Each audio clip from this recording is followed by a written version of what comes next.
nitumie nafasi hii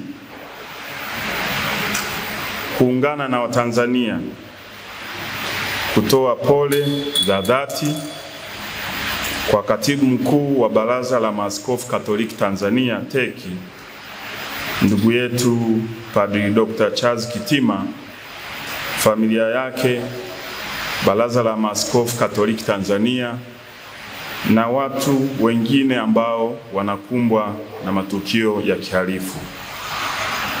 Kwa niaba yangu binafsi, kwa niaba ya Wizara ya Mambo ya Ndani ya Nchi na vyombo vyake vya usalama, tunalaani vikali shambulio hilo la kinyama dhidi ya kiongozi wa dini, kwani tunatambua na kuthamini mchango mkubwa wa viongozi wa dini katika kudumisha amani, mshikamano wa kijamii na maadili ya taifa letu.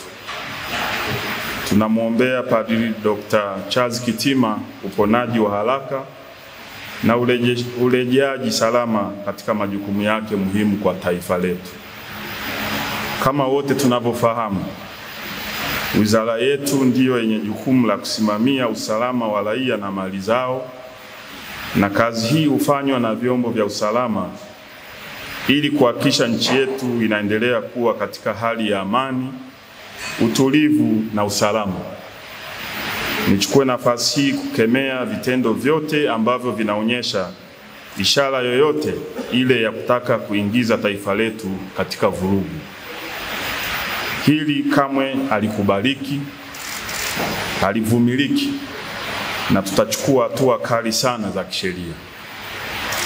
Kumekuwepo na waraka feki leo mchana uliosambazwa kwenye mitandao ya kijamii ukidaiwa ni waraka wa Baraza la Maaskofu Tanzania.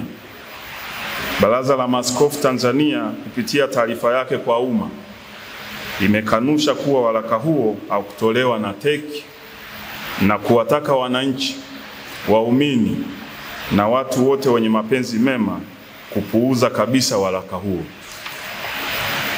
Wizara ya Mambo ya Ndani ya Nchi inakemea vikali na kulaani tukio hili lililofanywa na watu waovu na wenye nia ovu ya kuchonganisha kanisa na serikali. Wizara kupitia vyombo vyake vya usalama itafanya uchunguzi wa haraka ili kuwabaini wahalifu walioandaa taarifa hii, kwa kuwa huu ni uchochezi na uhalifu kama ulivyo uhalifu mwingine, na pia ni kutumia mitandao ya kijamii vibaya. Ninakemea vikali vitendo vyote vya kuharibu taswira njema ya nchi yetu kwa kufanya vitendo vya kudhuru watu na kuchapisha taarifa zinazochonganisha madhehebu ya dini hapa nchini. Naliagiza Jeshi la Polisi kumtafuta kwa haraka yule mtu aliyetweet kwenye mitandao ya kijamii kwamba siku za Kitima zinahesabika. Mtu huyu atafutwe haraka, ahojiwe ametumwa na nani, na hatua kali za kisheria zichukuliwe dhidi yake haraka iwezekanavyo, kwa kuwa watu wote watakaobainika kuhusika katika tukio hili wataingia kwenye mikono ya sheria. Si vyema vyombo vyetu vya usalama vikaendelea kufumbia macho uvunjifu wa sheria kwa makusudi na watu ambao wako kwenye jamii yetu kwa lengo la kuleta uchonganishi, lakini kuondoa amani, utulivu na usalama wa nchi yetu. Kwa kuwa Jeshi la Polisi liko hapa, ni wakati mwafaka sasa kuongeza kasi ya kusimamia sheria zinazohusu mitandao ya kijamii ili kuhakikisha watu wote wanatii sheria bila shuruti, na hivyo kuendelea kuwa na jamii yenye ustaarabu na kuheshimu utu wa kila Mtanzania na hata mgeni. Wizara itamchukulia hatua kali za kisheria mtu yeyote atakayebainika kuandaa au kusambaza taarifa hiyo kwenye mitandao ya kijamii na vyombo vya habari.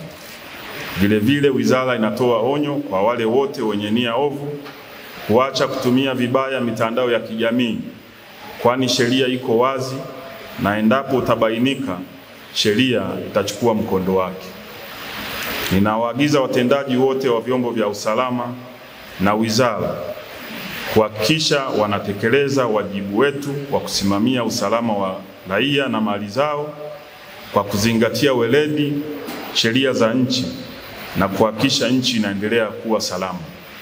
Nitoe wito kwa watu wote kuheshimiana, kuwa na staha na kuhakikisha kwa pamoja tunalinda tunu ya amani ya nchi yetu.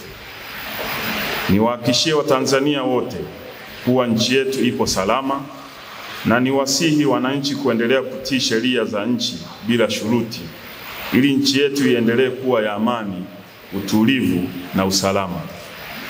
Naliagiza Jeshi la Polisi kuhakikisha uchunguzi wa kina unafanyika na kuchukua hatua zinazostahili dhidi ya wahalifu wanaotaka kuvuruga amani ya nchi yetu.